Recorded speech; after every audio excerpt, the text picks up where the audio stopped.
Bismillahirrahmanirrahim. Assalamualaikum warahmatullahi wabarakatuh. Alhamdulillahilladzi arsala rasulahu Muhammadin ila kafatin linnas wa anzala ma'ahul kitab yufarriqu bainal haqqi bil batil wa baina ma'ruf wa munkar wa hadana ila siratal mustaqim. Asyhadu an la ilaha illallah wahdahu la syarika lah wa asyhadu anna Muhammadan abduhu wa rasuluhu la nabiyya ba'da. Allahumma shalli wa sallim ala sayyidina Muhammad wa ala ali sayyidina Muhammad amma ba'du. Pada kesempatan kali ini kita akan mengambil ibrah atau pelajaran dari apa yang ditulis oleh Imam Ibnu Qayyim al-Jauzi di dalam kitabnya. Di dalam salah satu kitab beliau yang membahas tentang kesombongan, beliau kemudian menjelaskan ada 3 kesombongan, dan salah satu dari 3 kesombongan ini merupakan kesombongan yang paling tercela. Walaupun sebenarnya sombong itu adalah sifat yang dimurkai oleh Allah SWT dan diancam oleh Nabi SAW tidak akan masuk surga orang yang di dalam hatinya ada sombong.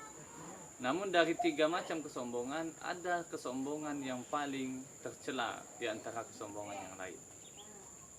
Kesombongan yang pertama itu adalah kesombongan karena harta, karena banyaknya harta yang dia miliki. Kesombongan yang kedua karena jabatan yang dia miliki. Dan kesombongan yang ketiga adalah kesombongan terkait dengan amal soleh dan ilmu yang dia miliki.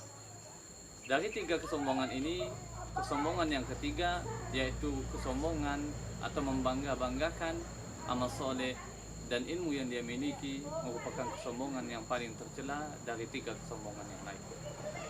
Kita akan bahas satu persatu. Yang pertama, kalau kemudian ada yang sombong manusia karena hartanya yang banyak, walaupun kemudian sombong ini adalah tercela di sisi Allah SWT, namun kita masih bisa memaklumi sombong ini.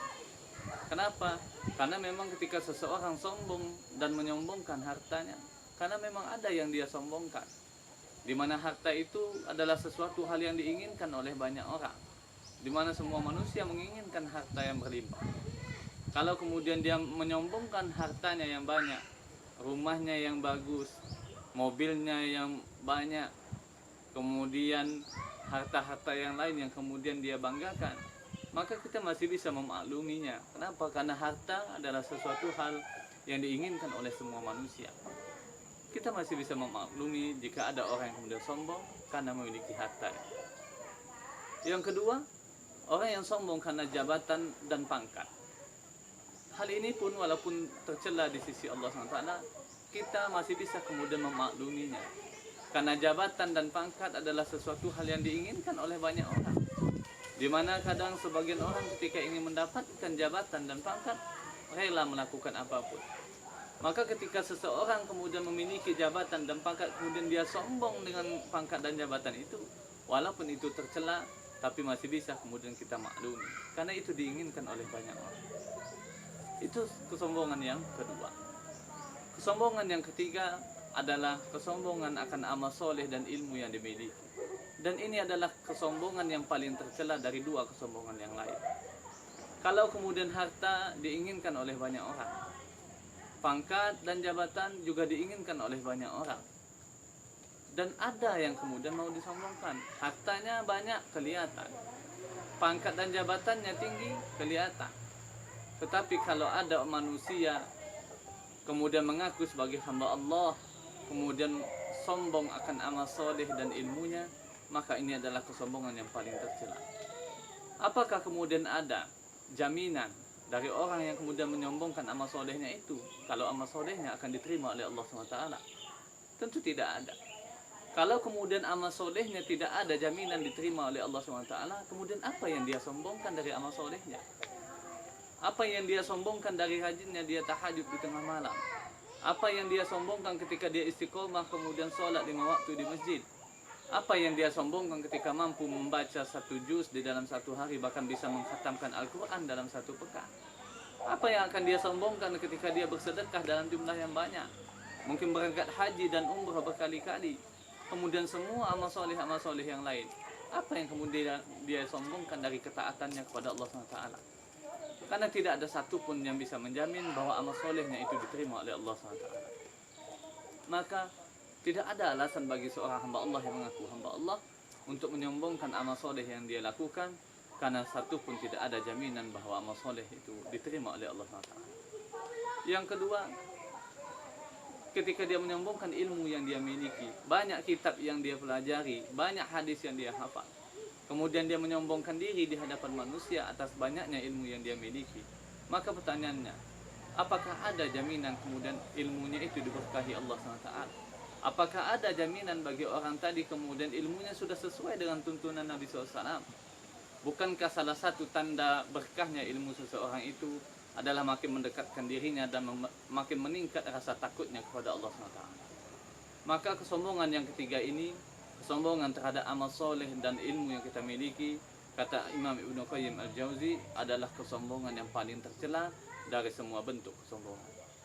Nauzubillah min dzalik. Semoga kita kaum muslimin yang sedang memperbaiki diri, yang kemudian sedang berjalan di jalan hijrah mendekati Allah SWT dan memperbaiki semua ketaatan kita kepada Allah, berhati-hati ketika kemudian sudah muncul rasa sombong di dalam hati kita, membanggakan amal soleh dan ilmu yang kita miliki. Maka mungkin ketika itu terjadi, mungkin kita sudah masuk dalam perangkapnya iblis, sehingga membuat kita merasa bangga dengan sesuatu hal yang belum pasti diterima oleh Allah SWT. Maka kaum muslimin yang insyaallah dirahmati Allah SWT, kalau hari ini Allah memudahkan kita untuk melakukan ketaatan, Allah mudahkan kita untuk melakukan amal soleh, Allah mudahkan kita untuk menuntut ilmu dan menghafal kitab-kitab para ulama, menghafal Al-Quran dan menghafal hadis-hadis Nabi SAW, maka ketahuilah dan tanamkan di hati kita bahwa semua kemudahan itu adalah datang karena pertolongan Allah SWT. Tanpa pertolongan Allah SWT, kita tidak akan sanggup melakukan ketaatan dan tidak akan sanggup memahami ilmu dari agama Allah SWT. Maka semua ketaatan dan ilmu yang kita miliki semata-mata karena kemudahan dari Allah dan pertolongan dari Allah SWT. Maka tidak ada alasan bagi kita untuk merasa bangga, apalagi terhadap amal soleh dan ilmu yang kita miliki. Mudah-mudahan kita bisa mengambil ibrah dari kisah yang singkat ini, dan kita kemudian senantiasa menjaga hati kita agar senantiasa menjadi orang-orang yang rendah hati di hadapan Allah SWT dan tidak merasa bangga dengan apa yang sudah kita lakukan. Jika video ini bermanfaat, bantu kami membangun channel ini dengan like dan share sebanyak mungkin ke saudara-saudara muslim kita agar semakin banyak yang tahu tentang muamalah maliyah, dan bantu kami subscribe channel ini agar kami bisa membangun channel ini lebih baik ke depannya. Semoga bermanfaat bagi kita semua. Assalamualaikum warahmatullahi wabarakatuh.